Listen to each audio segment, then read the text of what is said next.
یہ کیسز آ رہے ہیں. اب دوسرا، ٹرمپ کو گولی لگی ہے جی، امریکہ کے سابق صدر کو. اور ٹرمپ اور خان کے بارے میں کہا جاتا ہے دونوں بڑے دوست بھی ہیں، اور کہا جا رہا ہے ٹرمپ آ گیا تو خان کو جیل سے باہر لے آئے گا، اور ٹرمپ آ گیا تو خان یہ ہو جائے گا.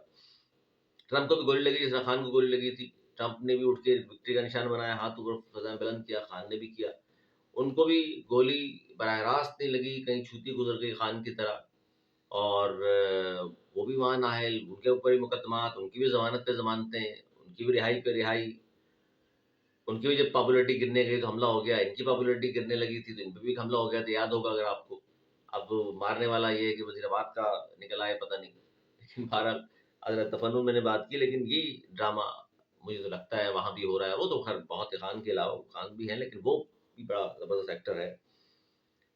تو یہ ساری چیزیں آپ کے سامنے رکھنے کا مقصد یہ ہے کہ آئین کے ساتھ کھلواڑ کیا جا رہا ہے، اور اس میں کچھ ججز بھی ملوث ہیں جن کا کام انصاف فراہم کرنا ہے، نہ کہ پاپولرٹی دیکھتے ہوئے، نہ کہ اس ڈر خوف میں، یا آپ ان سے متاثر ہیں یا پرانے دوست ہیں. کیا ہیں آپ کو تو شواہد دیکھنی چاہیے. بہرحال یہ بھی ایک چیز ہے، میں نے کہا میں آپ کے سامنے رکھ دوں کہ 8 ججز کا، جس سے میں نے کہا بھلا ہو کہ انہوں نے خان کو پی ایم ڈکلیئر نہیں کر دیا، ورنہ ایک اور کہانی ہو جاتی.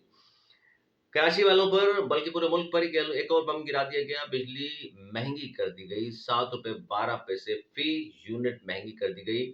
خدا کی پناہ کہ جون کے جو بل آئے تھے اس سے بھی لوگ ابھی سنبھلے نہیں تھے کہ جولائی کے بل آ چکے، اور وہ جون کے بل سے زیادہ آ گئے ہیں. کوئی بولنے کو تیار نہیں. اور میں تو صرف اپنے شہر کی بات کروں گا کہ جہاں بے حسی اس حد تک بڑھ چکی ہے، اپنے مسائل پر بھی کوئی بات کرنے کو تیار نہیں ہوتا، باہر نکلنے کو تیار نہیں ہوتا، آواز اٹھانے کو تیار نہیں ہوتا.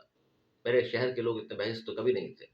یہ کیا ہو گیا میرے شہر کے لوگوں کو؟ اپنے مسائل پر بھی آواز اٹھانے کو آپ برا سمجھنے لگ گئے ہیں، توجہ نہیں دیتے، گھر میں بیٹھ کر صرف یہ بات کرتے ہیں جی مہنگائی بہت ہو گئی، دیکھیے جی آٹا چینی دال مہنگی کر دی ہے، بجلی مہنگی کر دی ہے، لوڈ شیڈنگ ہو رہی ہے، گیس کی لوڈ شیڈنگ ہو رہی ہے، روزگار بچوں کو نہیں مل رہا، پانی نہیں ملتا پینے کو، ٹینکر کے ذریعے ہمارا پانی ہمیں بیچا جاتا ہے، ہمیں خریدنے پر مجبور ہے. کسی میں تو باہر نکلیے یار، خدا را اتنے بحث تو مت بنیے آپ. اب زندہ کون ہے بھائی؟ سب سے زیادہ ریونیو کما کر دینے والا شہر، اس وہی سہولیات سے محروم. پیپلز پارٹی یہاں بھی موجود، ان کے میئر یہاں موجود. میئر کا کام تو اب یہ لگتا ہے مجھے مرتضی وہاب کا صرف یہ رہ گیا باہر نکل کے یہ کہنا کہ وسیم اختر نے کام نہیں کیا، بسیں بند کر دی تھی، کمال صاحب نے کام نہیں کیا، فلاں کام غلط کر دیا تھا انہوں نے مجھ سے، بلکہ انہوں نے چیلنج دے دیا مصطفیٰ کمال کو کہ آئیے جناب مجھ سے مناظرہ کر لیں. یار آپ کی حکومت مسلسل 4تھی مرتبہ آ چکی، آپ اتنے عرصے سے بیٹھے ہوئے ہیں، ایڈمنسٹریٹر آپ رہے ہیں کراچی کے، آپ اپنے چند کام گنوا دیتے پھر مناظرے کی دعوت دے دیتے کسی کو. کام آپ کے پاس ہے نہیں، press conference press conference press conference. کیا بتائیں گے مناظرہ اگر وہ کر لیں آپ سے؟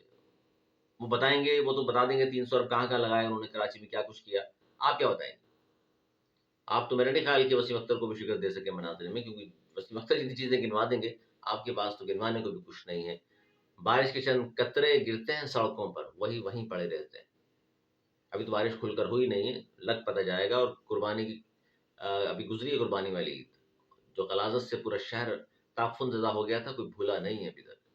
بہت ساری جگہوں پہ شاید اب بھی موجود ہو.